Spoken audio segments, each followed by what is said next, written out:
Hawak na ng pulisya ang isang testigo na inaasahang makapagbibigay linaw sa masaker na naganap sa Balagtas, Bulacan nitong nakaraang linggo. Samantala, dumating na mula sa bansang Italy ang padre de pamilya ng mga biktima.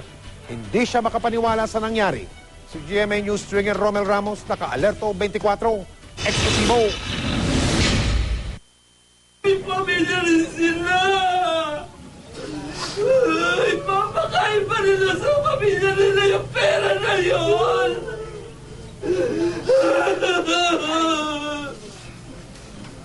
Walang tigil ang pagtangis ni Romelu Santa Ana na makarating sa tahanan niya sa St. Francis Subdivision dito sa Balagtas, Bulacan.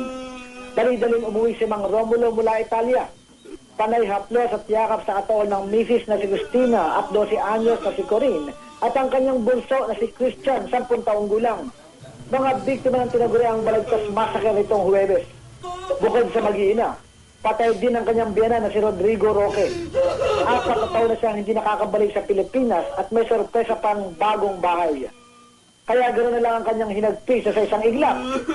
Naglaro ang kanyang buong pamilya. So hindi kayo babalik ng bansa? Hindi ako babalik hanggang hindi ko nakakamto ng justice ng mga pamilya.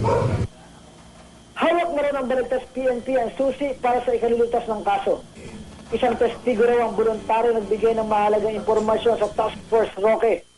Isang babae umano nagtut sa bahay ng mga biktima ilang oras bago natuklasan ang krimen. Yung gate ng bahay pinapasok. Rodrigo. Tapos yung 3 lalaki nasa gilid ng pader, nakita niya. Mula sa Bulacan, Romel Ramos, GMA News.